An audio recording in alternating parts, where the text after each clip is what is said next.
சற்று நேரம் தியானிக்கும்படியாக எடுத்துக்கொண்ட வேத வசனங்கள் 1 யோவானுக்கு எழுதின புஸ்தகம் 2ஆம் அதிகாரம் 5, 6 வசனங்களை வாசிக்க கேட்போம். அவருடைய வசனத்தை கைக்கொள்ளுகிறவனிடத்தில் தேவ அன்பு மெய்யாக பூரணப்பட்டிருக்கும். நாம் அவருக்குள் இருக்கிறோம் என்பதை அதனாலே அறிந்திருக்கிறோம். அவருக்குள் நிலைத்திருக்கிறேன் என்று சொல்லுகிறவன் அவர் நடந்தபடியே தானும் நடக்க வேண்டும். ஜெபிப்போம். அன்பும் மகா கிருபையும் இரக்கம் நிறைந்த பரலோக பிதாவே, உம்மை நன்றியுள்ள இருதயத்தோடு ஸ்தோத்தரிக்கிறேன். தியானிக்கும்படியாக நீர் எங்களுக்கு கொடுத்த வசனங்களுக்காக உமக்கு ஸ்தோத்திரம். இந்த வசனங்கள் மூலமாக நீர் வெளிப்படுத்துகிற சத்தியங்கள் உம்முடைய ஜனங்களுக்கு ஆசீர்வாதமாக காணப்பட தேவன்தாமே அனுக்கிரகம் செய்தருளும். இயேசு கிறிஸ்துவின் இன்ப நாமத்தில் ஜெபிக்கிறேன் பரிசுத்தமுள்ள நல்ல பிதாவே, ஆமீன். அவருடைய வசனத்தை கை கொள்ளுகிறவனிடத்தில் தேவ அன்பு மெய்யாக பூரணப்பட்டிருக்கும். நாம் அவருக்குள் இருக்கிறோம் என்பதை அதனாலே அறிந்திருக்கிறோம். அவருக்குள் நிலைத்திருக்கிறேன் என்று சொல்லுகிறவன் அவர் நடந்தபடியே தானும் நடக்க வேண்டும். கர்த்தருடைய நாமத்திற்கு மகிமை உண்டாவதாக. நாம் கடந்த சில வாரங்களாக கர்த்தர் நமக்குள்ளே நிலைத்திருக்கக்கூடிய ஜீவியம், அப்படிப்பட்ட அனுபவம் எவ்விதமானது என்பதை கற்றுக்கொள்ளக்கூடியவர்களாக காணப்படுகிறோம். கிறிஸ்து நமக்குள்ளே நிலைத்திருக்க வேண்டும், நாம் கிறிஸ்துவுக்குள்ளே நிலைத்திருக்க வேண்டும். அப்படிப்பட்ட வாழ்க்கை அசைவில்லாத வாழ்க்கை என்பதை அறிந்து கொள்ளும் வண்ணமாக, அப்படி அசைவில்லாத ஜீவியம் செய்கிறவர்களுடைய வாழ்க்கையிலே எப்படிப்பட்ட அனுபவங்கள் உண்டாயிருக்கும் என்பதை நாம் தியானித்து வருகிறோம். அப்படி தியானித்த வேளையிலே 3 காரியங்களை கற்றுக்கொண்டோம். முதலாவது, அசைவில்லாத ஜீவியம் செய்கிறவர்களுடைய வாழ்க்கையிலே முதல் அனுபவமாக அவர்கள் கர்த்தரை நம்பி ஜீவிக்க கூடியவர்களாய் இருப்பார்கள். அசைவில்லாத ஜீவியம் செய்கிறவர்களுடைய வாழ்க்கையிலே இரண்டாவது அனுபவமாக என்ன காணப்படும் என்றால், அவர்கள் வேத வசனத்தை உறுதியாக பற்றி கொண்டவர்களாக, கன்மலையாகிய கிறிஸ்துவை அஸ்திபாரமாக வைத்து அதன் மீது தங்களுடைய வாழ்க்கையை கட்டி எழுப்பினவர்களாக காணப்படுவார்கள் என்று அறிந்து கொண்டோம். அசைவில்லாத ஜீவியம் செய்கிறவருடைய வாழ்க்கையிலே எப்படிப்பட்ட அனுபவம் மூன்றாவது அனுபவமாக காணப்படும் என்பதை கடந்த வாரத்திலே நாம் கற்றுக்கொண்டோம். அவர்கள் கர்த்தரை தங்களுடைய முகத்திற்கு முன்பாக வைத்து நோக்கி பார்த்து ஜீவிக்க கூடியவர்களாக இருப்பார்கள். ஆம் தெய்வ பிள்ளையே, கிறிஸ்து உங்களிலேயும் நீங்கள் கிறிஸ்துவுக்குள்ளாகவும் நிலைத்திருக்கக்கூடிய அசைவில்லாத ஜீவியம் செய்வீர்களானால் நீங்கள் கர்த்தரை நம்பி ஜீவிப்பீர்கள்.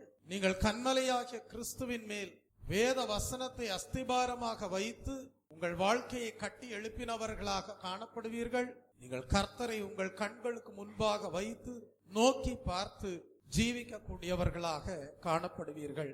இந்த ஓய்வு நாளின் காலை வேளையிலே அசைவில்லாத ஜீவியம் செய்கிறவர்களுடைய வாழ்க்கையிலே உண்டாயிருக்கக்கூடிய 4வது அனுபவம் எப்படிப்பட்டது என்பதை நாம் தியானிக்க இருக்கிறோம். கர்த்தருடைய நாமத்திற்கு மகிமை உண்டாவதாக. கிறிஸ்து உங்களுக்குள்ளாக, நீங்கள் கிறிஸ்துவுக்குள்ளாக.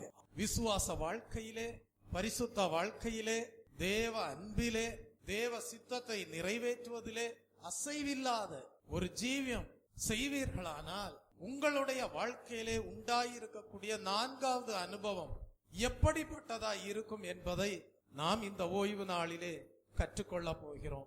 கர்த்தருடைய நாமத்திற்கு மகிமை உண்டாவதாக.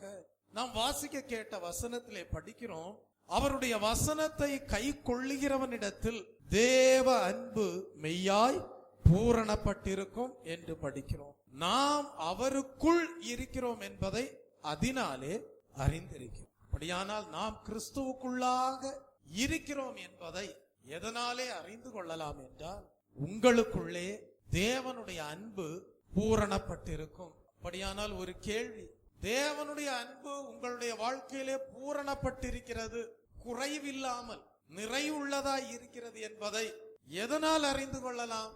நீங்கள் தேவனுடைய வார்த்தைகளை கை கொள்வதின் மூலமாக அறிந்து கொள்ளலாம். நீங்கள் தேவனுடைய வசனத்தை கேட்டு கற்பனைகளை கை கொள்வதன் மூலமாக அறிந்து கொள்ளலாம்.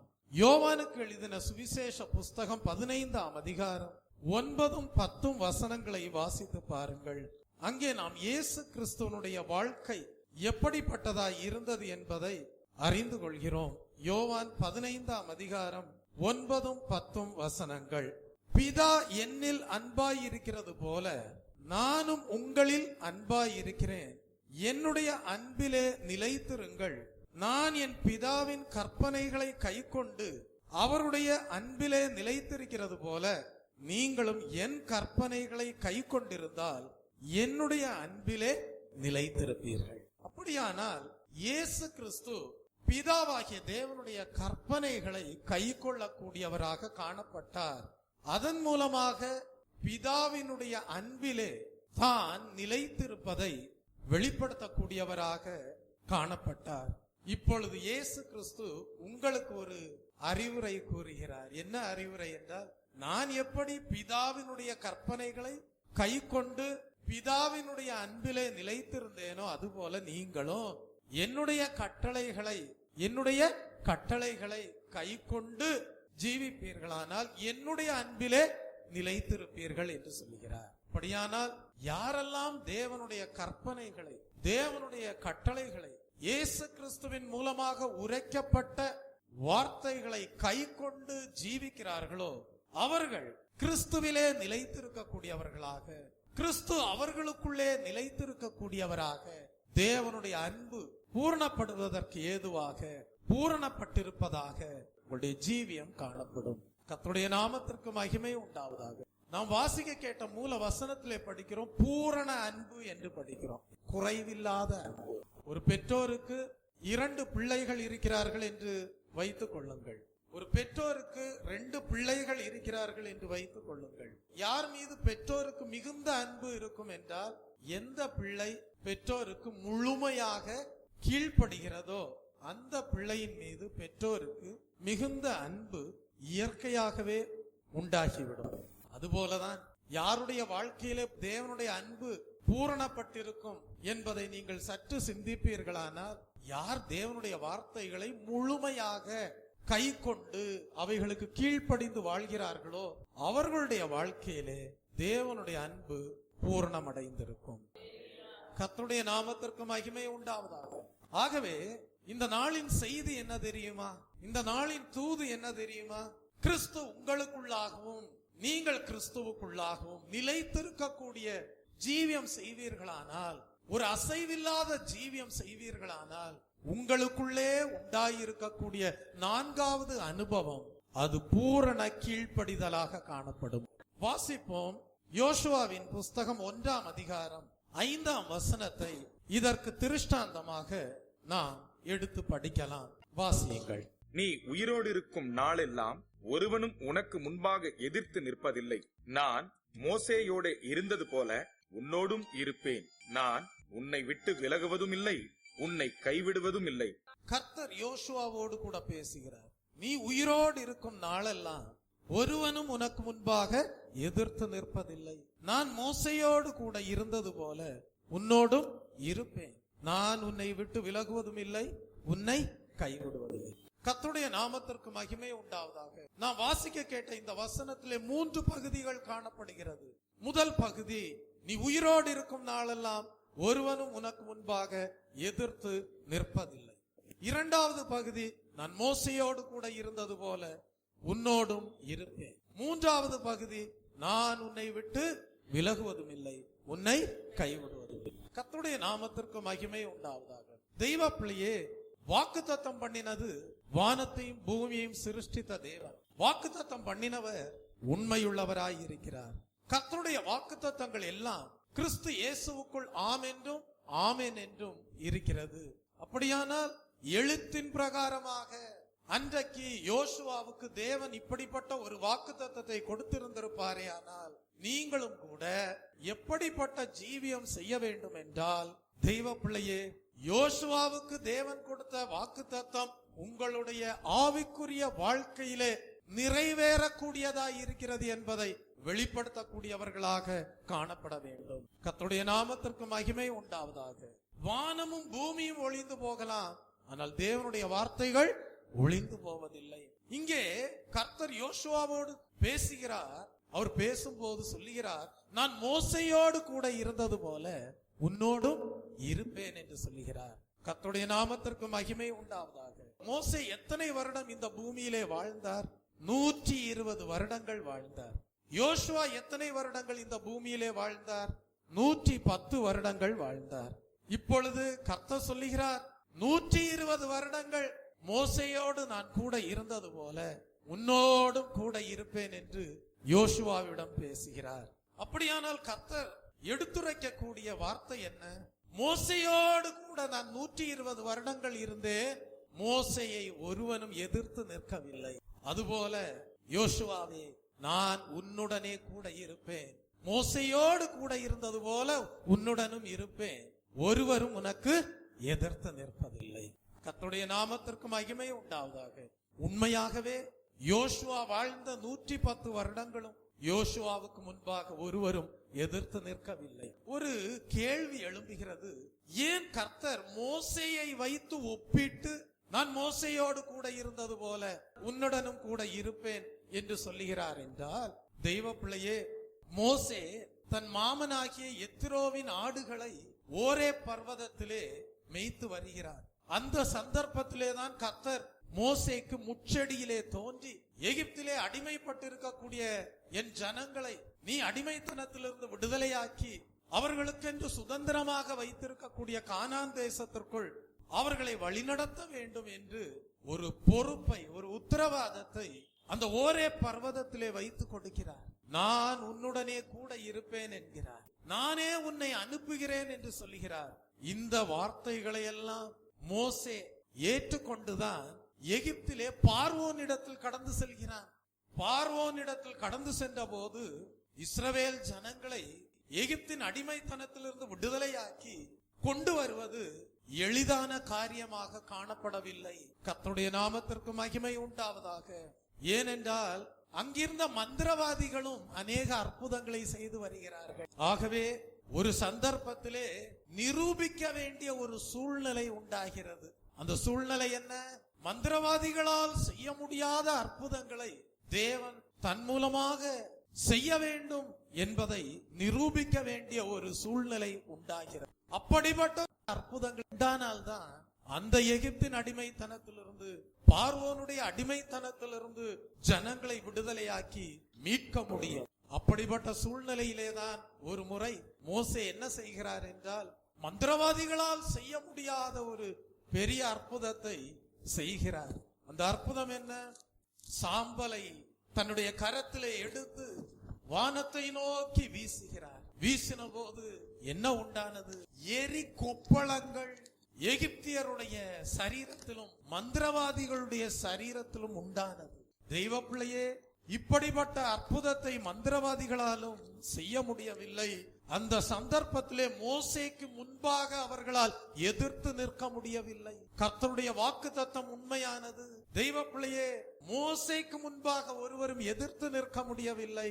கர்த்தர் மோசேக்கு ஒரு வாக்குத்தத்தத்தை கொடுத்தார். அந்த வாக்குத்தத்தம் என்ன? வாசித்து பாருங்கள். யாத்திராகமம் எழுதின புஸ்தகம் 7ஆம் அதிகாரம் 1ஆம் வசனத்தை படிக்கும் போது, பார், உன்னை நான் பார்வோனுக்கு தேவனாக்கினேன், உன் சகோதரனாகிய ஆரோன் உன் தீர்க்கதரிசியாய் இருப்பான் என்கிற ஒரு வாக்குத்தத்தத்தை கொடுக்கிறார். பார், உன்னை நான் பார்வோனுக்கு தேவனாக்கினேன். அதனுடைய அர்த்தம் என்ன? தெய்வ பிள்ளையே, பார்வோனுடைய வாழ்க்கையை நான் உன்னுடைய கரத்திலே கொடுக்கிறேன் என்று சொல்லுகிறார். அதனுடைய அர்த்தம் என்ன? பார்வோனுடைய முடிவு, அவனுடைய மரணம் எல்லாம் உன் கையில் தான் இருக்கிறது என்று சொல்லுகிறார். அவனை உன் கையில் ஒப்பு கொடுத்து விட்டேன் என்று சொல்லுகிறார். அதுதான் அதனுடைய அர்த்தம். நான் உன்னை பார்வோனுக்கு தேவனாக்கினேன். பார்வோனுடைய முடிவு உன்னுடைய கையில் தான் இருக்கிறது என்பதுதான் அதனுடைய பொருளாக காணப்படுகிறது. தெய்வ பிள்ளையே, ஒரு சந்தர்ப்பத்திலே மோசே தேவனுடைய துணையோடு எகிப்தில் இருந்த இஸ்ரவேல் ஜனங்களை மீட்டு ரட்சித்து விடுவித்து என்ன செய்கிறார் என்றால், எகிப்தை விட்டு வெளியே வந்தாயிற்று. ஆனால் அந்த சந்தர்ப்பத்திலே எகிப்தின் ராஜாவாகிய பார்வோன் என்ன செய்கிறான்? துணிகரம் கொள்கிறான். துணிகரம் கொண்டு இஸ்ரவேல் ஜனங்களை பின்தொடர்ந்து வருகிறான். அந்த சந்தர்ப்பத்திலே என்ன நடந்தது? மோசே தன்னுடைய கரத்தில் இருந்த கோலை நீட்டின போது, உங்களுக்கு தெரியும், சிவந்த சமுத்திரம் 2ஆக பிரிந்ததும் அந்த சிவந்த சமுத்திரத்திற்குள்ளாக பார்வோனும் அவனுடைய சேனைகளும் மூழ்கி மாண்டு போனதை நீங்கள் அறிவீர்கள்.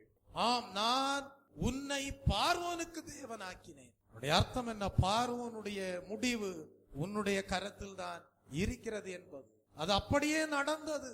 அதை தான் யோசுவாவுக்கு தேவன் சுட்டி காட்டுகிறார். நான் மோசையோடு கூட இருந்தது போல உன்னோடும் கூட இருப்பேன். ஒருவரும் உனக்கு முன்பாக எதிர்த்து நிற்பதில்லை. கர்த்தருடைய நாமத்திற்கு மகிமை உண்டாவதாக. உயிரோடு இருக்கும் நாளெல்லாம் என்று சொல்லுகிறார். அப்படியானால் இந்த மோசையோடு கூட யோசுவாவும் எகிப்தை விட்டு புறப்பட்டு கடந்து வருகிறார். எகிப்தை விட்டு யோசுவா புறப்பட்டு வந்த நேரத்திலே எகிப்தை விட்டு எகிப்தின் அடிமைத்தனத்திலிருந்து விடுதலையாகி எகிப்தை விட்டு வெளியே வரும்போது யோசுவாவுக்கு எவ்வளவு வயது தெரியுமா? 40 வயது. அப்பொழுது மோசேக்கு எவ்வளவு வயது தெரியுமா? 80 வயது. 40 வயதாய் இருந்த யோசுவா எகிப்தை விட்டு வெளியே மோசையை பின்பற்றி கடந்து வருகிறார். அந்த சந்தர்ப்பத்திலே ஒரு பிரச்சனை உண்டாகிறது இஸ்ரவேல் ஜனங்களுக்கு. அந்த பிரச்சனை என்ன தெரியுமா? அமலேக்கியர் இஸ்ரவேல் ஜனங்களுக்கு விரோதமாக ரெவிதீமிலே புறப்பட்டு வருகிறார்கள். ரெவிதீம் என்கிற இடத்திலே அமலேக்கியர் இஸ்ரவேல் ஜனங்களுக்கு விரோதமாக கடந்து வருகிறார்கள். அப்பொழுது மோசே என்ன சொல்லுகிறார்? யோசுவாவை பார்த்து சொல்லுகிறார், நீ யுத்தம் செய்ய புறப்படு என்று சொல்கிறார். அப்பொழுது யோசுவா அந்த அமலேக்கியரோடு யுத்தம் செய்யும்படியாக புறப்பட்டு போகிறார். மோசே என்ன செய்கிறார்? அந்த சமயத்திலே மலையின் உச்சியிலே அங்கே உட்கார்ந்து தன்னுடைய கரத்தில் இருக்கக்கூடிய கோலை வானத்திற்கு நேராக பிடித்து கொண்டு அங்கே காணப்படுகிறார். கர்த்தருடைய நாமத்திற்கு மகிமை உண்டாவதாக. அவருடைய அர்த்தம் என்ன? தெய்வ பிள்ளையே, அந்த யுத்தத்திலே கர்த்தர் யோசுவாவுக்கு வெற்றியை கொடுத்தார். அமலேக்கியர் எல்லாரும் யோசுவாவுக்கு முன்பாக நிற்க முடியவில்லை. அமலேக்கியர் முறியடிக்கப்பட்டார்கள் என்று நாம் படிக்கிறோம்.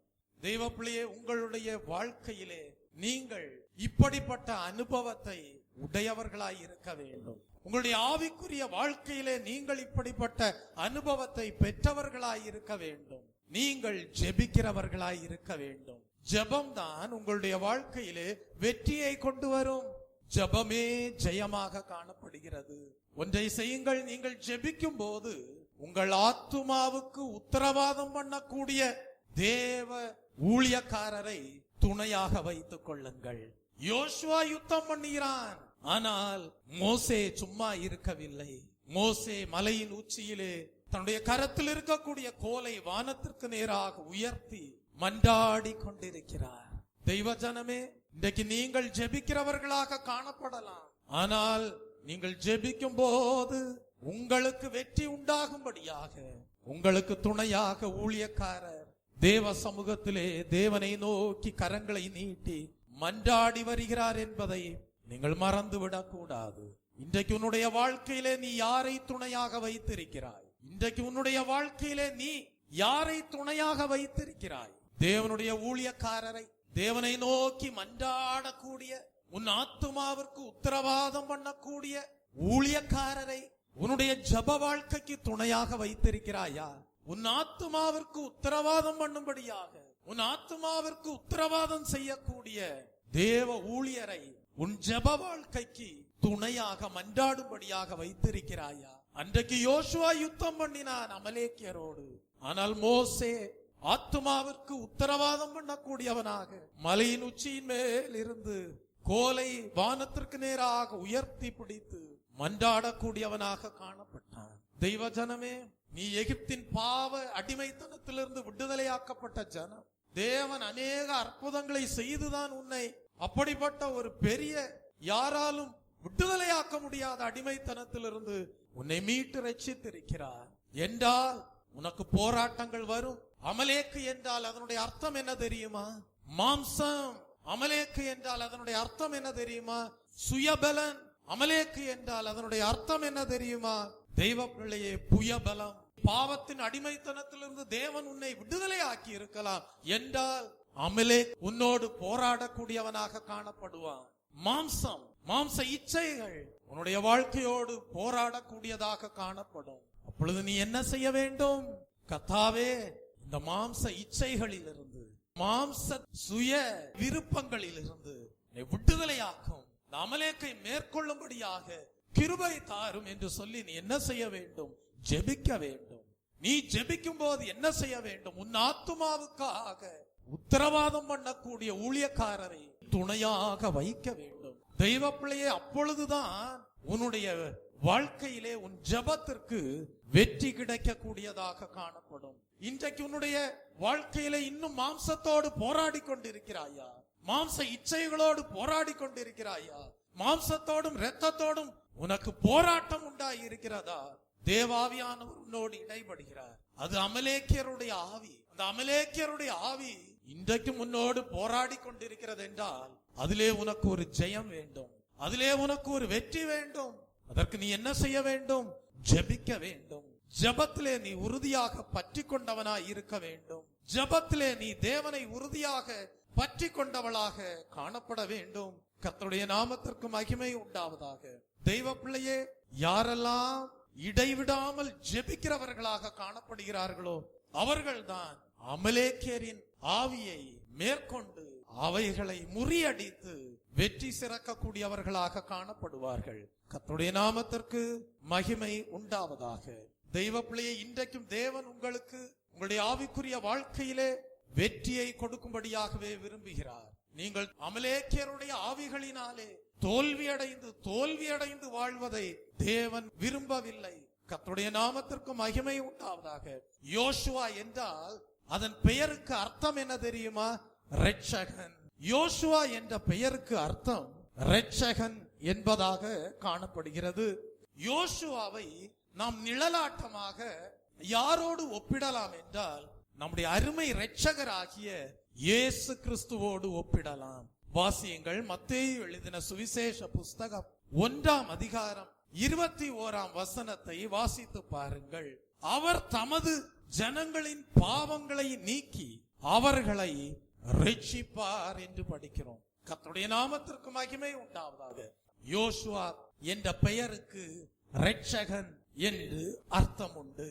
அவரை நாம் புதிய ஏற்பாட்டின் காலத்திலே நம்முடைய அருமை இரட்சகராகிய இயேசு கிறிஸ்துவோடு ஒப்பிட்டு நாம் படிக்க முடியும். கர்த்தருடைய நாமத்திற்கு மகிமை உண்டாவதாக. இரட்சகராக இயேசு கிறிஸ்து காணப்படுகிறார். தெய்வ பிள்ளையே, யோசுவா அமலேக்கியரை முறியடித்தான். இன்றைக்கும் தெய்வ பிள்ளையே, உனக்கு இயேசு கிறிஸ்து எல்லா மாம்ச வல்லமைகளிலிருந்தும் எல்லா மாம்ச வல்லமைகளை மேற்கொண்டு வெற்றியை கொடுக்க உண்மையுள்ளவராய் இருக்கிறார். கர்த்தருடைய நாமத்திற்கு மகிமை உண்டாவதாக. இந்த யோசுவா எப்படி மோசையை பின்பற்றினான் என்று படிக்கும் போது 40 வருடங்கள், எத்தனை வருடங்கள்? 40 வருடங்கள் அந்த எகிப்தை விட்டு வெளியே வந்த காலகட்டத்தை நீங்கள் சற்று நோக்கி பார்க்கும் போது மோசேயை யோசுவா 40 வருடங்கள் உண்மையும் உத்தமமுமாக பின்பற்றினார். எப்படி பின்பற்றினார்? உண்மையும் உத்தமமுமாக மோசேயை யோசுவா பின்பற்றினார். ஆகவே தெய்வ பிள்ளையே, மோசேக்கு பிறகு இஸ்ரவேல் ஜனங்களை வழிநடத்தும்படியாக தேவன் யோசுவாவை தெரிந்து கொண்டு யோசுவாவை அபிஷேகம் பண்ணுகிறார். வாசியுங்கள், உபாகமம் எழுதின புஸ்தகம் 34ஆம் அதிகாரம் 9ஆம் வசனத்தை படித்து பாருங்கள். உபாகமம் எழுதின புஸ்தகம் 34ஆம் அதிகாரம் 9ஆம் வசனம் வாசியுங்கள். மோசே நூனின் குமாரனாகிய யோசுவாவின் மேல் தன் கைகளை வைத்தபடியினால் அவன் ஞானத்தின் ஆவியினால் நிறையப்பட்டான். இஸ்ரவேல் புத்திரர் அவனுக்கு கீழ்ப்படிந்து கர்த்தர் மோசேக்கு கட்டளையிட்டபடியே செய்தார்கள். கர்த்தருடைய நாமத்திற்கு மகிமை உண்டாவதாக. இங்கே நாம் படிக்கிறோம், தேவன் மோசேக்கு பின் இஸ்ரவேல் புத்திரரை வழிநடத்தக்கூடிய பொறுப்பை யோசுவாவுக்கு கொடுப்பதை நாம் படிக்கிறோம். யோசுவா அந்த பொறுப்பை ஏற்றுக்கொள்கிறார். அந்த சந்தர்ப்பத்திலே தான் கர்த்தர் யோசுவாவுக்கு வாக்குத்தத்தம் கொடுக்கிறார். என்ன வாக்குத்தத்தம்? நீ உயிரோடு இருக்கும் நாளெல்லாம் ஒருவனும் உனக்கு முன்பாக எதிர்த்து நிற்பதில்லை. எப்படி 120 ஆண்டுகள் நான் மோசேயோடு கூட இருந்தேனோ, எப்படி மோசேக்கு முன்பாக ஒருவரும் எதிர்த்து நிற்க முடியவில்லையோ அதுபோல நான் உன்னுடனும் கூட இருப்பேன், உனக்கு முன்பாக ஒருவரும் எதிர்த்து நிற்பதில்லை என்று வாக்குத்தத்தம் கொடுக்கிறார். கர்த்தருடைய நாமத்திற்கு மகிமை உண்டாவதாக. நீங்கள் உத்தமமாக கிறிஸ்துவை பின்பற்றுவீர்களானால் நீங்கள் தேவனால் தெரிந்து கொள்ளப்படுவீர்கள், நீங்கள் தேவனால் அபிஷேகம் பண்ணப்படுவீர்கள், தேவனிடத்திலிருந்து பொறுப்பை பெற்றுக்கொள்வீர்கள். தெய்வ பிள்ளையே, தேவன் உங்களோடு கூட இருப்பார், ஒருவரும் உங்களுக்கு முன்பாக எதிர்த்து நிற்பதில்லை. கர்த்தருடைய நாமத்திற்கு மகிமை உண்டாவதாக. ஒரு கேள்வி எழும்புகிறது, இந்த வாக்குத்தத்தத்தை யோசுவாவிற்கு கர்த்தர் கொடுக்க காரணம் என்ன? தெய்வ பிள்ளையே, கானான் தேசத்திற்குள் இஸ்ரவேல் ஜனங்களை வழிநடத்தி கொண்டு சென்ற பின்பு அதோடு யோசுவாவினுடைய பணி நிறைவடைய போவதில்லை.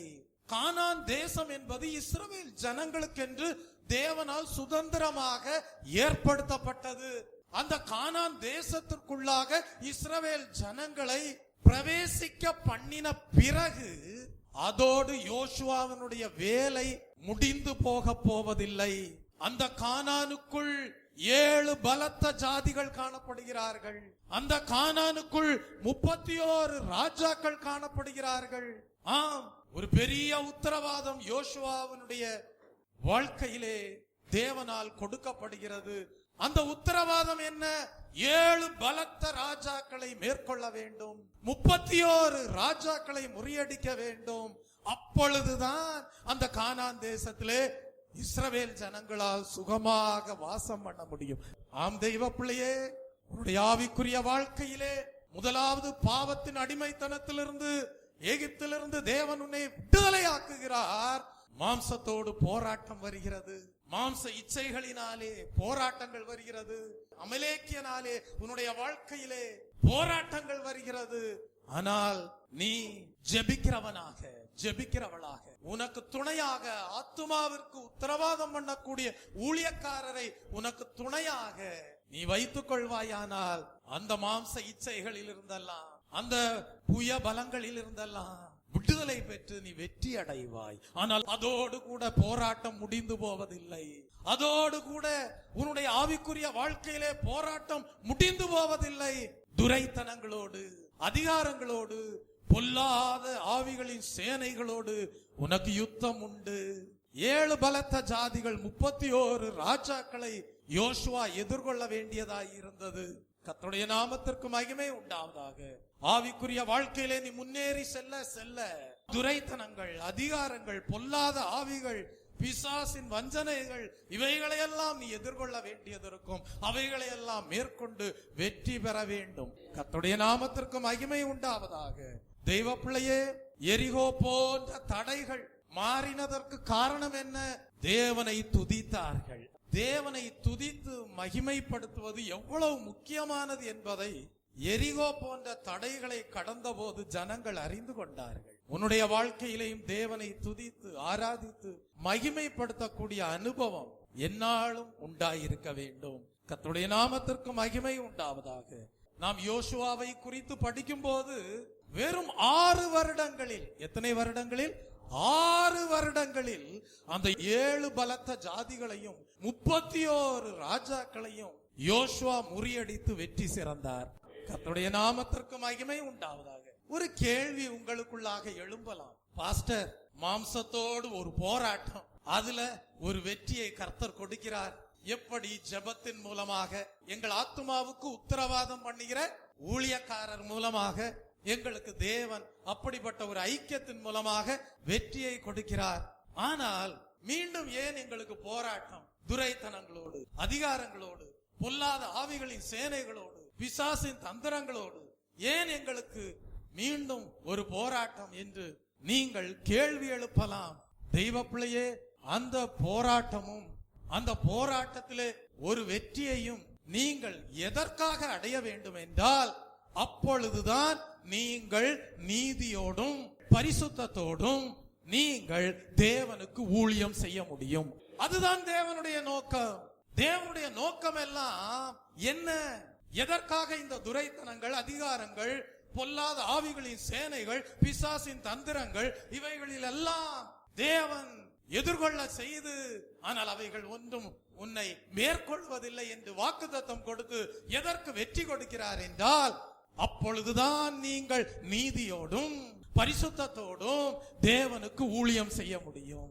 அந்த ஆவிகளை எல்லாம் மேற்கொள்ளவில்லை என்றால் நீதியோடும் பரிசுத்தத்தோடும் நீங்கள் தேவனுக்கு ஊழியம் செய்ய முடியாது.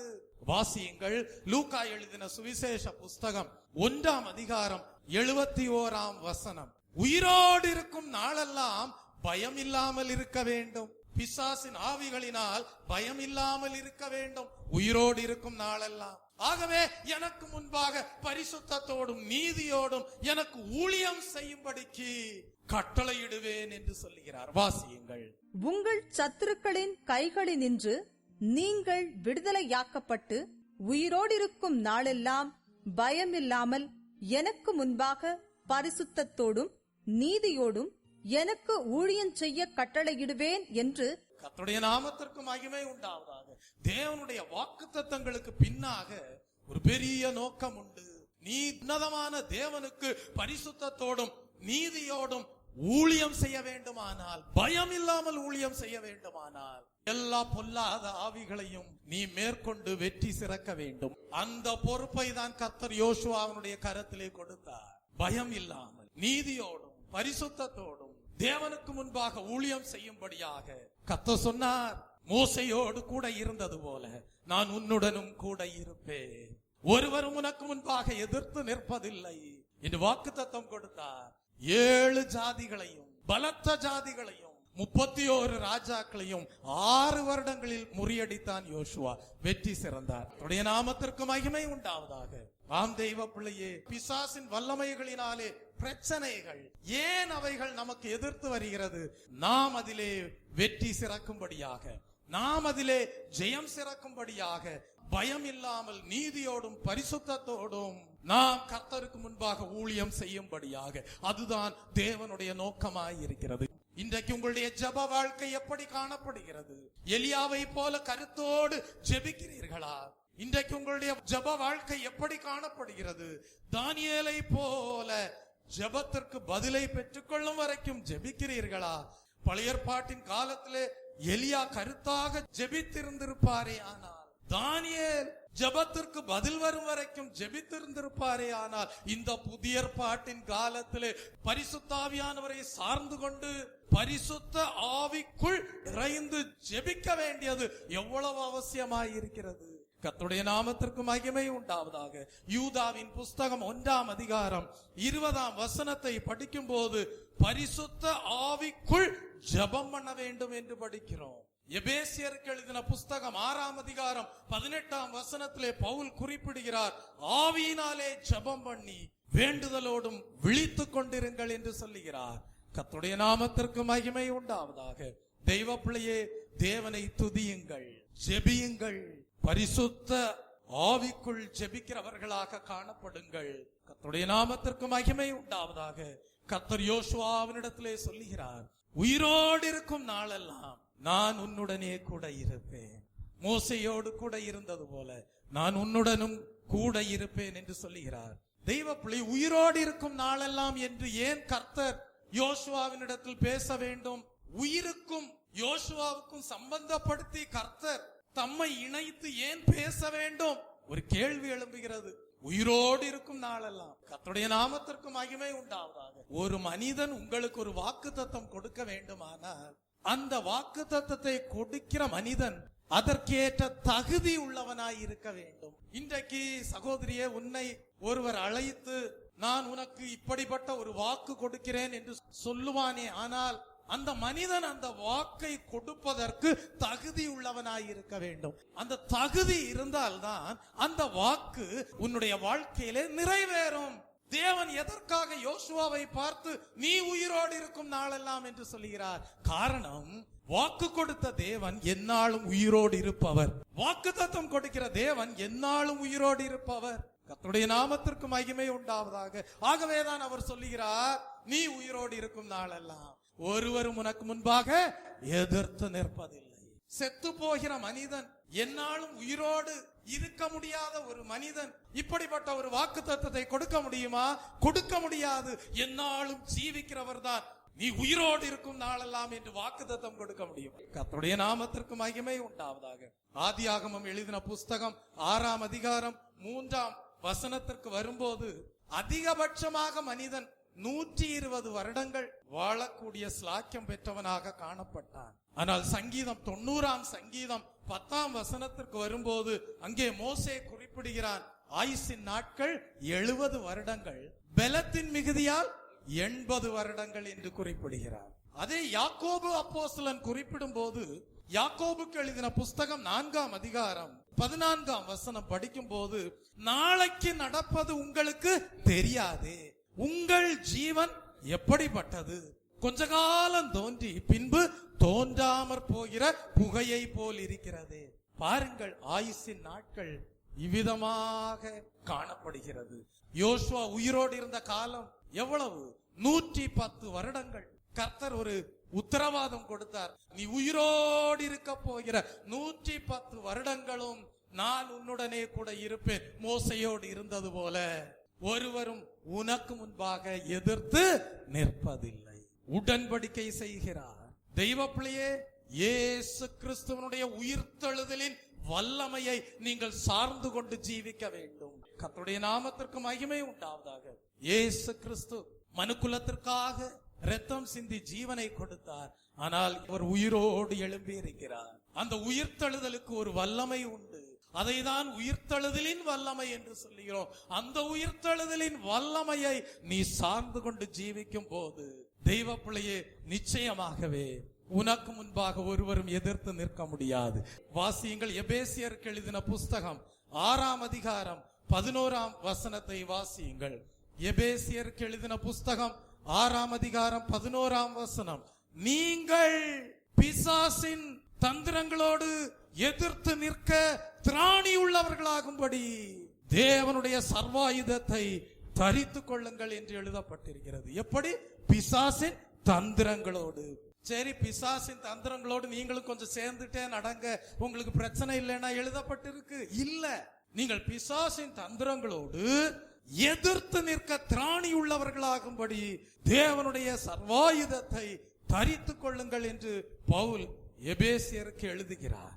தெய்வ பிள்ளையே, சீஷர்களுக்கு இயேசு கிறிஸ்து கொடுத்த வாக்குத்தத்தம் என்ன? வாசியுங்கள், லூக்கா எழுதின சுவிசேஷ புஸ்தகம் 21ஆம் அதிகாரம் 15ஆம் வசனத்தை வாசியுங்கள். உங்களை விரோதிக்கிறவர்கள் ஒருவரும் எதிர்பேசவும் எதிர் நிற்கவும் கூடாத வாக்கையும் ஞானத்தையும் நான் உங்களுக்கு கொடுப்பேன். புதிய ஏற்பாட்டின் காலத்திலே தேவன் நமக்கு என்ன செய்கிறார் என்றால், விரோதிக்கிறவர்கள் ஒருவரும் எதிர் பேசவும் எதிர் நிற்கவும் கூடாத வாக்கையும் ஞானத்தையும் நமக்கு கொடுக்கக்கூடியவராய் இருக்கிறார். கர்த்தருடைய நாமத்திற்கு மகிமை உண்டாவதாக.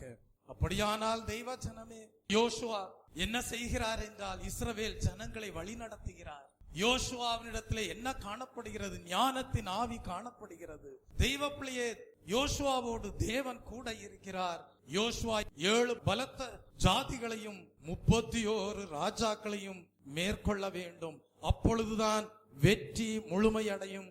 அப்பொழுதுதான் யோசுவாவினுடைய வாழ்க்கையிலே தேவன் வைத்த திட்டங்கள் நிறைவேறக்கூடியதாய் இருக்கும். ஆகவே யோசுவா என்ன செய்யக்கூடாது? பயப்படக்கூடாது. ஆகவேதான் கானானியருக்கு நீங்கள் பயப்பட வேண்டாம் என்று கர்த்தர் இஸ்ரவேல் ஜனங்களோடு பேசினார். உபாகமம் எழுதின புஸ்தகம் 7ஆம் அதிகாரம் 21ஆம் வசனத்தையும் 24ஆம் வசனத்தையும் படிக்கும் போது, நீங்கள் கானானியருக்கு பயப்பட வேண்டாம் என்று கர்த்தர் இஸ்ரவேல் ஜனங்களோடு பேசினார். உபாகமம் 11ஆம் அதிகாரம் 25ஆம் வசனத்தை படிக்கும் போதும், நீங்கள் கானானியருக்கு பயப்பட வேண்டாம் என்று கர்த்தர் இஸ்ரவேல் ஜனங்களோடு பேசினார். அந்த வசனத்தை வாசியுங்கள். உபாகமம் 11:25. உங்கள் முன் ஒருவரும் எதிர்த்து நிற்பதில்லை. உங்கள் தேவனாகிய கர்த்தர் உங்களுக்கு சொன்னபடி உங்களால் உண்டாகும் பயமும் கெடியும் நீங்கள் மிதிக்கும் பூமியின் மேலெல்லாம் வரப்பண்ணுவார். கர்த்தருடைய நாமத்திற்கு மகிமை உண்டாவதாக. நம்முடைய தேவன் சர்வ வல்லமையுள்ள தேவன். நம்முடைய தேவன் வாக்குத்தத்தங்களில் உண்மையுள்ள தேவன். நம்முடைய தேவன் வாக்குத்தத்தங்களை நிறைவேற்றக்கூடிய தேவன். கர்த்தருடைய வாக்குத்தத்தங்கள் எல்லாம் கிறிஸ்து இயேசுவுக்குள் ஆம் என்றும் ஆமென் என்றும் இருக்கிறது. தெய்வ பிள்ளை, உன்னுடைய ஆவிக்குரிய ஜீவியம் தோல்வி அடைந்ததாக காணப்படுகிறதா அல்லது ஒரு வெற்றி உள்ளதாக காணப்படுகிறதா? இயேசு கிறிஸ்துவை இரட்சகராக கொண்டு வாழுகிற உன்னுடைய வாழ்க்கையானது இன்னும் தோல்வி அடைந்ததாக காணப்படுகிறதா, வெற்றியுள்ளதாக காணப்படுகிறதா? இயேசு கிறிஸ்து உயிரோடு எழுந்தார். அவருடைய உயிர்த்தெழுதலின் வல்லமையை நீ சார்ந்து கொண்டு அவரை உன்னுடைய வாழ்க்கையில முன்வைத்து நீ பின்பற்றும் போது நிச்சயமாகவே உனக்கு தோல்வி அல்ல, நிச்சயமாகவே உனக்கு வெற்றி உண்டு. பாவத்தின் அடிமைத்தனத்திலிருந்து மீட்டெடுத்தவர் உன்னை அப்படியே விட்டு விட்டு செல்ல போவதில்லை. அமலேக்கியரோடு மாம்ச இச்சைகளோடு வருகிற போராட்டங்களிலே உனக்கு வெற்றியை கொடுப்பார். அதோடு உன்னை விட்டு விட்டு போவதில்லை. உன்னுடைய வாழ்க்கையிலே, ஆவிக்குரிய வாழ்க்கையிலே முழுமையான வெற்றியை அடைய செய்யக்கூடியவராயிருக்கிறார். துரைத்தனங்கள், அதிகாரங்கள், பிசாசின் தந்திரங்கள், உங்களை விரோதிக்கிறவர்கள், இவைகளையெல்லாம் நீங்கள் எதிர்கொள்ளும் போது அதை மேற்கொண்டு வெற்றி சிறக்க வேண்டுமே வாக்கையும் ஞானத்தையும் கொடுக்கிறார். உயிர்த்தெழுதலின் வல்லமையை சார்ந்து கொள்ளும்படியாக செய்கிறார். பரிசுத்த ஆவிக்குள்ளாக நிறைந்து ஜெபிக்கும்படியாக செய்கிறார். துதிக்கும்படியாக செய்கிறார். உங்களுடைய ஆத்துமாவை உத்தரவாதம் பண்ணுகிற ஊழியக்காரரோடு உங்களை இணைக்கிறார். கர்த்தருடைய நாமத்திற்கு மகிமை உண்டாவதாக. தெய்வ பிள்ளையே, தேவன் உங்களுடைய வாழ்க்கையை விலையேற பெற்றதாக காண்கிறார். அவர்தான் கடைசியாக சொல்லுகிறார், ஒருவரும் உனக்கு முன்பாக எதிர்த்து நிற்பதில்லை. நான் மோசையோடு கூட இருந்தது போல உன்னுடனும் கூட இருப்பேன். நான் உன்னை விட்டு விலகுவதும் இல்லை, உன்னை கைவிடுவதும் இல்லை. தெய்வ பிள்ளையே, அப்படியானால் தேவ சமூகம் உன்னை விட்டு விலகுவதில்லை. தேவ பிரசன்னம் உன்னை விட்டு விலகுவதில்லை. தேவ கிருபை உன்னை விட்டு விலகுவதில்லை. தேவனுடைய தயவு உன்னை விட்டு விலகுவதில்லை. தேவனுடைய காருண்யம் உன்னை விட்டு விலகுவதில்லை. மனிதர்கள் விலகி போகலாம், ஆனால் தேவனோ விலகாத, கைவிடாத தேவனாய் இருக்கிறார். காரணம், வாக்குத்தத்தம் கொடுத்த தேவன் வாக்கு மாறாதவர். அவர் நேற்றும் இன்றும் என்றும் மாறாதவராய் இருக்கிறார். அவர் உன்னை விட்டு விலகுவதும் இல்லை, உன்னை கைவிடுவதும் இல்லை. ஆகவேதான் ஏசாயா தீர்க்கதரிசியின் மூலமாக தீர்க்க தரிசன வார்த்தை கொடுக்கப்படுகிறது. மலைகள் விலகினாலும், பர்வதங்கள் நிலை பெயர்ந்தாலும், என் கிருபை உன்னை விட்டு விலகாமலும், என் சமாதானத்தின் உடன்படிக்கை உன்னை விட்டு நீங்காமலும் இருக்கும் என்று யார் சொல்வது? கர்த்தர் சொல்லுகிறார். தெய்வ பிள்ளையே, புதிய ஏற்பாட்டின் காலத்திற்கு வரும்போது இயேசு கிறிஸ்து கொடுத்த வாக்குத்தத்தம் என்ன? இதோ உலகத்தின் முடிவு பரியந்தமும் நான் உங்களுடனே கூட இருக்கிறேன். எப்படி? உலகத்தின் முடிவு பரியந்தமும் நான் உங்களுடனே கூட இருக்கிறேன். தேவனுடைய வாக்குத்தத்தங்களை பெற்றுக்கொண்ட தெய்வ ஜனமே, இன்றைக்கு நீ எதை உன்னுடைய வாழ்க்கையிலே முக்கியப்படுத்துகிறாய்? எதை உன்னுடைய வாழ்க்கையிலே அருமையானதாக தெரிந்து கொள்கிறாய்? எதை உன்னுடைய வாழ்க்கையிலே விலையேற பெற்றதாக அறிந்து வாழ்கிறாய்? தேவனுடைய வார்த்தைகளுக்கு கீழ்ப்படிந்து வாழ்வதை விலையேற பெற்ற பாக்கியம் என்று கருதுகிறாயா? அல்லது ஏதோ பாவத்திலிருந்து விடுதலையானேன், ஏதோ சாபத்தின் வல்லமைகளிலிருந்து விடுதலையானேன், இனி நான் எப்படி வாழ்ந்தால் என்ன என்று சொல்லி தேவனுடைய அன்பை உணராமல், தேவனுடைய அன்பை விளங்கிக் கொள்ளாமல், ஒரு பூரணப்படுத்துகிற தேவனுடைய அன்பை உள்ளத்திற்குள் பெற்றுக் கொள்வதற்கு தகுதி இல்லாத நிலையிலே நீ ஓடிக்கொண்டிருக்கிறாயா? இன்றைக்கு நீ உன்னுடைய வாழ்க்கையை சற்று ஆராய்ந்து பார். தேவனுடைய வார்த்தைகளுக்கு முழுமையாக கீழ்ப்படிவது எவ்வளவு முக்கியமானது என்பதை தேவாவியானவர் இந்த காலை வேளையிலே உனக்கு விளங்க செய்கிறார். தேவனுடைய வார்த்தைகளுக்கு முழுமையாக கீழ்ப்படிவது எவ்வளவு முக்கியமானது. அவர்களிடத்தில் தான் தேவனுடைய அன்பு பூரணமடைந்திருக்கும். இயேசு கிறிஸ்து அப்படியே வாழ்ந்தார். பிதாவின் வார்த்தைகளை அப்படியே கை கொண்டு பிதாவின் அன்பில் நிலைத்திருக்கக்கூடியவராயிருந்தார். அந்த தேவகுமாரன் தான் சொல்லுகிறார், நான் பிதாவின் அன்பில் எப்படி நிலைத்திருக்கிறேனோ அப்படியே நீங்களும் என்னுடைய கற்பனைகளை கை கொள்ளுவீர்களானால் என்னுடைய அன்பிலே நிலைத்திருப்பீர்கள் என்கிறார். நானும் பிதாவும் உங்களுக்குள்ளே வாசம் பண்ணுகிறவர்களாய் இருப்போம் என்கிறார். ஆம் தெய்வ பிள்ளையை, நாம் ஜீவனுள்ள தேவனுடைய ஆலயமாய் இருக்கிறோம். நமக்குள்ளே பிதாவாகிய தேவனும் நமக்குள்ளே குமாரனாகிய இயேசு கிறிஸ்துவும் வாசம் பண்ணுகிறவர்களாய் இருக்கிறார்கள். தேவனுடைய கற்பனைகளை முழுமையாக கை கொள்ளும் போது தேவனுடைய அன்பு நமக்குள்ளாக பூர்ணமடைந்திருக்கும். ஏன் மோசே கானான் தேசத்திற்குள் இஸ்ரவேல் ஜனங்களை வழிநடத்தி செல்ல முடியவில்லை? காரணம் உண்டு. மோசே யார்? நியாய பிரமாணத்திற்கு பிரதிநிதியாக காணப்படுகிறவர் மோசே. அந்த மோசேயால் ஏன் கானான் தேசத்திற்குள் இஸ்ரவேல் ஜனங்களை வழிநடத்தி கொண்டு செல்ல முடியவில்லை? நியாய பிரமாணத்தின் நீதியின்படி மோசே ஒரு குறை உள்ளவராக, தோல்வி அடைந்தவராக காணப்பட்டார். அந்த தோல்வி என்ன? மோசேயோடு ஸ்பெசிபிக்காக கர்த்தர் பேசி இருந்தார். என்ன பேசினார்? நீ கன்மலையை நோக்கி பேசு என்றார். ஆனால் மோசே ஸ்பெசிபிக்கான தேவனுடைய வார்த்தை, கீழ்ப்படிய வேண்டிய தேவனுடைய வார்த்தை, இதை செய்வாயாக என்று சொன்னபோது அதற்கு மாறுதலாக செய்தான். கன்மலையோடு பேசு என்று சொன்னபோது கன்மலையை அடித்தான். அப்படியானால் நியாயப்பிரமாணத்தின் நீதியின்படி குறை உள்ளவனாக மோசேயனுடைய வாழ்க்கை ஒரு காரியத்தில் தோல்வி அடைந்ததாக காணப்பட்டது. அப்படியானால் இப்பொழுது என்ன நடக்க வேண்டும்? தோல்வி அடைந்த மோசே மரிக்க வேண்டும். பொறுப்பை யார் ஏற்றுக்கொள்ள வேண்டும்? யோசுவா ஏற்றுக்கொள்ள வேண்டும். உன்னுடைய வாழ்க்கையில் இருக்கக்கூடிய தோல்விகள் எல்லாம் மாற வேண்டும். உன்னுடைய வாழ்க்கையில் இருக்கக்கூடிய குறைகள் எல்லாம் நீங்க வேண்டும். நிறைவானது வரும்போது குறைவானது ஒளிந்து போகும். அப்படியானால் மோசே மரிக்க வேண்டும். பொறுப்பு யாருடைய கரத்தில் வர வேண்டும்? யோசுவாவினுடைய கரத்தில் வர வேண்டும். அதை தான் கர்த்தர் செய்தார். கானானை நியாயப்பிரமாணத்தின்படி சுதந்தரிக்க வேண்டுமானால் பூரண கீழ்ப்படிதல் அவசியமானது. நியாயப்பிரமாணத்தின்படி கானானை சுதந்தரிக்க வேண்டுமானால் பூரண கீழ்ப்படிதல் அவசியமானது. தேவ நீதியிலே குறைவு வரக்கூடாது. தேவ அன்பு பூரணப்பட்டிருக்க வேண்டும். தெய்வ பிள்ளையே, யோசுவா உயிர்த்தெழுந்த இரட்சகருக்கு நிழலாட்டமானவர். இயேசு கிறிஸ்து நியாயப்பிரமாணத்தின் நீதியை நிறைவேற்றக்கூடியவராக காணப்பட்டார். இயேசு கிறிஸ்து நியாயப்பிரமாணத்தின் நீதியை நிறைவேற்றக்கூடியவராக காணப்பட்டார். அதிலே குறைவுபடவில்லை. அவர் மூலமாக தான் நமக்கு பரம கானானாகிய சியோன், அவர் மூலமாக தான் நமக்கு பரம கானானாகிய புதிய எருசலேம்.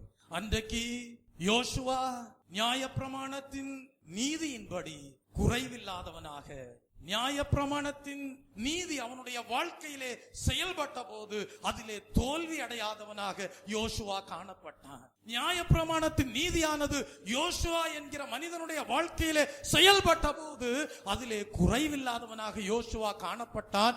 இரட்சகன் இஸ்ரவேல் ஜனங்களை கானான் தேசத்திற்குள்ளாக எழுத்தின்படியான கானான் தேசத்தை சுதந்தரிக்கும்படியாக வழி நடத்தினார். வெற்றி பெற்றான்.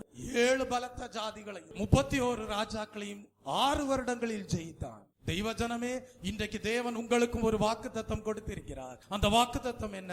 நான் போகிறேன். இயேசு கிறிஸ்து என்ன சொன்னார்? நான் போகிறேன், நான் போய் உங்களுக்காக ஒரு ஸ்தலத்தை ஆயத்தம் பண்ணுகிறேன்.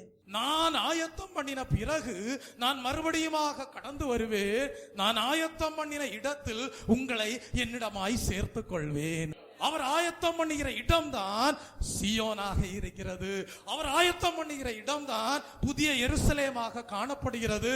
அந்த சியோனை, அந்த புதிய எருசலேமை நீ அடைய வேண்டுமானால் பூரண கீழ்ப்படிதல் அவசியம். பூரண அன்பு உன்னுடைய வாழ்க்கையிலே காணப்பட வேண்டும். பூரண அன்பு தான், பூரண கீழ்ப்படிதல் தான், கிறிஸ்துவிலே நிலைத்திருக்கக்கூடிய வாழ்க்கை தான், கிறிஸ்து உனக்குள்ளே நிலைத்திருக்கக்கூடிய வாழ்க்கை தான், அசைவில்லாத வாழ்க்கை தான் உன்னை அந்த சியோனுக்கு கொண்டு செல்லும், உன்னை அந்த புதிய எருசலேமுக்குள் கொண்டு செல்லும். கர்த்தருடைய நாமத்திற்கு மகிமை உண்டாவதாக. தெய்வ பிள்ளையே, இன்றைக்கு நீ பரிசுத்த ஆவியானவருடைய வல்லமையை சார்ந்து கொண்டு ஜீவிக்கிறாயா? பரிசுத்த ஆவியானவருடைய வல்லமையில் கிரியை செய்து கொண்டிருக்கிறது தேவனுடைய கிருபை. அந்த தேவ கிருபை தான் உன்னை அந்த பரம சந்தோஷத்திற்குள் கொண்டு செல்லும். தெய்வ பிள்ளையே, யோசுவாவை அந்த கானான் தேசத்திற்குள் கொண்டு சென்றது என்ன? நியாய பிரமாணத்தின் நீதி அவனுடைய வாழ்க்கையிலே செயல்பட்ட போது அதிலே குறைவு வரவில்லை, அதிலே அவனுடைய வாழ்க்கையிலே தோல்வி இல்லை. ஆகவே அந்த பூர்ண கீழ்ப்படிதல் யோசுவாவை கானான் தேசத்திற்குள் கொண்டு சென்றது. இன்றைக்கு கர்த்தர் உங்களோடு இடைபடுகிறார்.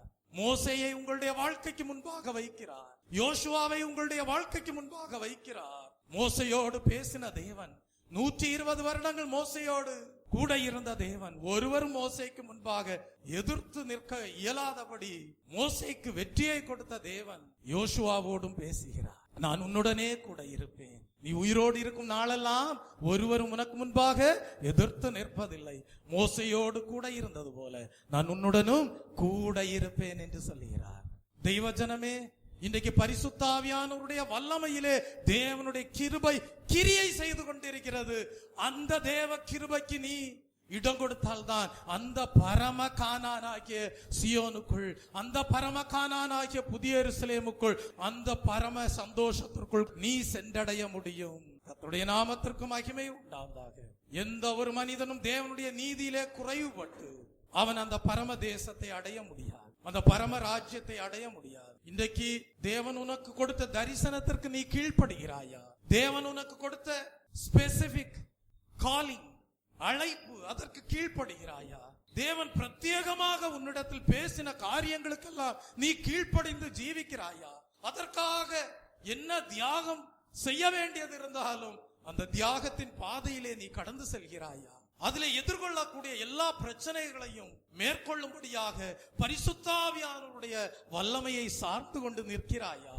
தேவனுடைய கிருபை அந்த பரிசுத்தாவியானவருடைய வல்லமையிலே கிரியை செய்து கொண்டிருக்கிறது என்பதை உணர்ந்து ஜீவிக்கிறாயா என்றால் உன்னுடைய பூர்ண கீழ்ப்படிதல், தேவ அன்பு உன்னுடைய உள்ளத்திலே பூர்ணப்பட்டிருக்கிறது. அந்த அனுபவம் உன்னை அந்த பரம தேசத்திற்கு கொண்டு செல்லும், உன்னை அந்த பரமராஜ்யத்திற்கு கொண்டு செல்லும், அந்த சந்தோஷத்திற்குள் பிரவேசிக்க செய்யும். அவர் உன்னை விட்டு விலகுவதும் இல்லை, உன்னை கைவிடுவதும் இல்லை. வாக்குத்தத்தம் கொடுத்தவர் உண்மையுள்ளவர். வானத்தையும் பூமியையும் சிருஷ்டித்த தேவன். அவருடைய வாக்குத்தத்தங்கள் மாறாது. வானமும் பூமியும் ஒளிந்து போகலாம், ஆனால் தேவனுடைய வார்த்தைகளோ மாறாதது, ஒளிந்து போகாதது. இன்றைக்கு எப்படிப்பட்ட ஜீவியம் செய்யும்படியாக விரும்புகிறாய்? அசை உள்ள வாழ்க்கை வாழும்படியாக விரும்புகிறாயா? அல்லது பூர்ண கீழ்ப்படிதல் உள்ள வாழ்க்கை வாழ விரும்புகிறாயா? அசை உள்ள வாழ்க்கை வாழ விரும்புகிறாயா? பூர்ண அன்பினால் நிரம்பி தேவனுக்கு சேவை செய்யும்படியாக, தேவனுக்கென்று வாழும்படியாக விரும்புகிறாயா?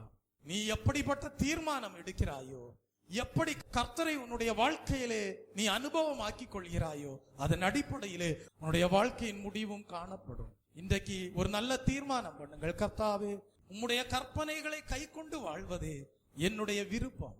முழுமையாக உம்முடைய வார்த்தைகளை கை கொண்டு கீழ்ப்படிந்து வாழ நான் வாஞ்சிக்கிறேன் என்று சொல்லி உங்களுடைய ஜீவியத்தை அர்ப்பணம் செய்யுங்கள். அப்பொழுது யோசுவாவுக்கு பின்னாக நடந்த ஜனங்களாக காணப்படுவீர்கள்.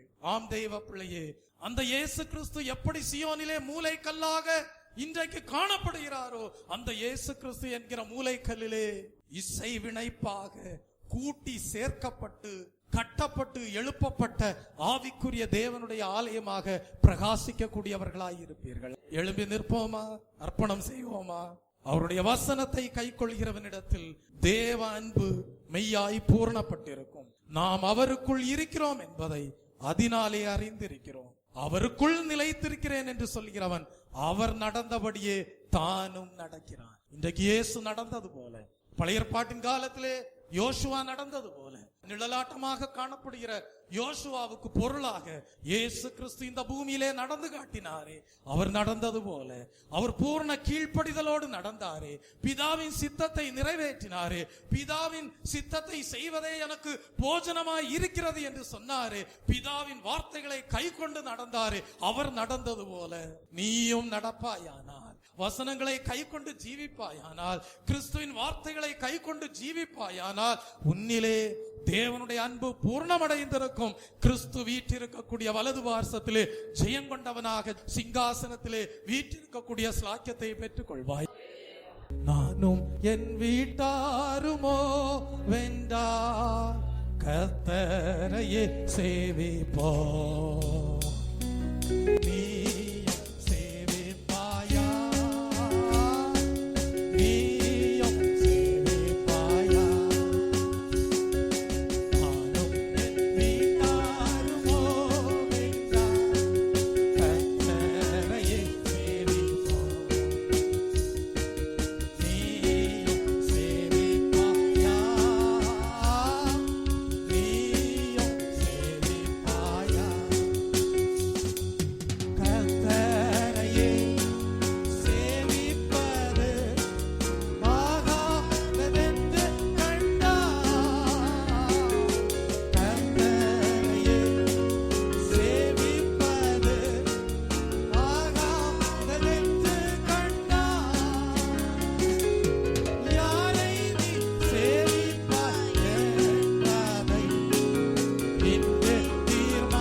வருவாயா? பாவத்தின் அடிமைத்தனத்திலிருந்து உன்னை மீட்டார், உன்னை இரட்சித்தார். மாம்ச புயபலமாகிய அமலேக்கை மேற்கொள்ளும்படியாக செய்தார். அதிலே ஒரு வெற்றியை கொடுத்தார். பிசாசின் தந்திரங்களோடு, துரைத்தனங்களோடு, அதிகாரங்களோடு, பொல்லாத ஆவிகளின் சேனைகளோடு உனக்கு ஒரு யுத்தம் உண்டாயிருந்தது. அதிலே தேவன் உனக்கு வெற்றியை கொடுத்தார். எதற்காக? நீ உன்னுடைய வாழ்க்கையிலே தரிசனத்தை உனக்கு முன்பாக வைத்து, என் இயேசு சீக்கிரமாய் வருவார், தம்மோடு மகிமையிலே சேர்த்துக் கொள்வார், அந்த சீயோனை, புதிய எருசலேமை, பரமகானானை அடைவேன் என்கிற தீர்மானத்தோடு தேவனுடைய வசனத்தை கைக்கொள்கிறவர்களாக, பூர்ண கீழ்ப்படிதலோடு, பூர்ண தேவ அன்பை பாதுகாத்துக் கொண்டு இலக்கை நோக்கி தொடர்கிறேன் என்கிற நிச்சயத்தோடு முன் செல்ல தேவன் உன்னுடைய வாழ்க்கையிலே பல வெற்றிகளை கொடுத்திருக்கிறார். முடிவு பரியந்தம் நிலைத்து நிற்பவர்களே ரட்சிக்கப்படுவார்கள். கர்த்தாவே, கிறிஸ்துவின் அன்பிலிருந்து விலகாதபடி நிச்சயித்திருக்கிறேன் என்று அப்போஸ்தலனாகிய பவுல் கூறினது போல, இன்றைக்கும் நீ ஒரு நல்ல தீர்மானத்தோடு கடந்து செல்வாயானால் இலக்கை அடைவாய், நீதியின் கிரீடத்தை பெற்றுக்கொள்வாய், கிறிஸ்துவோடு அவருடைய சிங்காசனத்திலே வீற்றிருப்பாய். மகா கிருபையும் இரக்கமும் நிறைந்த பரலோக பிதாவே, அசைவில்லாத ஜீவியம் செய்கிறவர்களுடைய வாழ்க்கையிலே, இயேசுவே உம்முடைய அன்பிலே நிலைத்திருக்கிறவர்களுடைய ஜீவியத்திலே, யாருடைய வாழ்க்கையிலே நீர் நிலைத்திருக்கிறீரோ அவர்களுடைய வாழ்க்கையிலே உண்டாயிருக்கக்கூடிய நான்காவது அனுபவம் எப்படிப்பட்டது? அது பூரண கீழ்ப்படிதல் உள்ளதாயிருக்கும் என்பதை, உடைய கற்பனைகளை கை கொள்ளும்படியாக பூரண கீழ்ப்படிதலோடு காணப்படுவார்கள் என்பதை, அவர்களுடைய வாழ்க்கையிலே பூரண அன்பு உண்டாயிருக்கும் என்பதை ஓய்வு நாளின் காலை வேளையிலே கேட்கும்படியாக செய்தீர். இந்த பூரண கீழ்ப்படிதல் உடைய ஜனங்களுடைய வாழ்க்கையிலே உண்டாயிருக்கும்படியாக தொடர்ந்து வழி நடத்தும், ஆசீர்வைத்து அனுப்புகிறேன். எல்லா துதி கன மகிமை யாவும் மக்கே செலுத்துகிறோம். ஒரு அசைவில்லாத வாழ்க்கை வாழ தேவன் தாமே உடைய ஜனங்களை ஆசீர்வதித்தருளும். இயேசு கிறிஸ்துவின் இன்ப நாமத்தில் ஜெபிக்கிறேன் பரிசுத்தம் உள்ள நல்ல பிதாவே, ஆமென். என் ஆத்துமாவே கர்த்தரை ஸ்தோத்திரி, என் முழு உள்ளமே அவருடைய பரிசுத்த நாமத்தை ஸ்தோத்திரி. என் ஆத்துமாவே கர்த்தரை ஸ்தோத்திரி, அவர் செய்த சகல உபகாரங்களை மறவாதே. ஆமென். நம்முடைய கர்த்தராகிய இயேசு கிறிஸ்துவுடைய கிருபையும், பிதாவாகிய தேவனுடைய அன்பும், பரிசுத்த ஆவியானவருடைய அந்யோன்ய ஐக்கியம் இன்றும் என்றும் சதா காலங்களிலும் நம் அனைவரோடும், நம்முடைய குடும்பங்களோடும், சபையாரோடும் இருப்பதாக. ஆமென். தேவன் என் அடைக்கலமே, என் கோட்டையும் அரணும் அவர், அவர் சத்தியம் பரிசயம் கேடகமாம், என் நம்பிக்கையும் அவரே, அவர் சத்தியம் பரிசயம் கேடகமாம், என் நம்பிக்கையும் அவரே, அவர் சட்டையின் கீழ் அடைக்கலம் புகவே, நாம் சிறகுகளால் மூடுவார், அவர் சட்டையின் கீழ் அடைக்கலம் புகவே, நாம் சிறகுகளால் மூடுவார். ஹல்லேலூயா, ஹல்லேலூயா, ஹல்லேலூயா, ஹல்லேலூயா, ஹல்லேலூயா, ஹல்லேலூயா, ஹல்லேலூயா,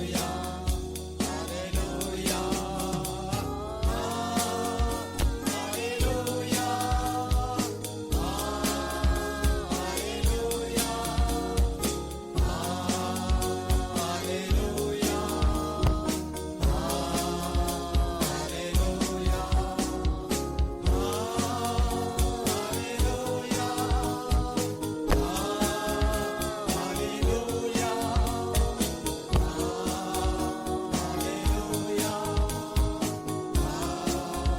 ஹல்லேலூயா, பயம் இல்லாமல் உயிரோடு இருக்கும் நாளெல்லாம் பரிசுத்தத்தோடும் நீதியோடும் கர்த்தருக்கு ஊழியம் செய்யும்படியாக கிறிஸ்துவிலே நிலைத்திருக்கக்கூடியவர்களாக, தேவனுடைய சித்தத்தை நிறைவேற்றும் வண்ணமாக, தேவனுடைய கற்பனைகளை முழுமையாக கை கொண்டு கீழ்ப்படிந்து வாழ தேவனுடைய அன்பு உங்களுடைய வாழ்க்கையிலே பூரணமடைந்ததாக காணப்பட இலக்கை நீங்கள் அடையும் வண்ணமாக உயிர்த்தெழுதலின் வல்லமையை சார்ந்து கொண்டு கிறிஸ்து எப்படி இந்த பூமியிலே பிதாவின் சித்தத்தை நிறைவேற்றுகிறவராக நடந்தாரோ அதே போல கிறிஸ்துவின் வார்த்தைகளை முழுமையாக கை கொண்டு கிறிஸ்து நடந்தது போல நீங்களும் நடக்க தேவன் தாமே உங்களுக்கு கிருபை நல்குவாராக. ஆமீன்.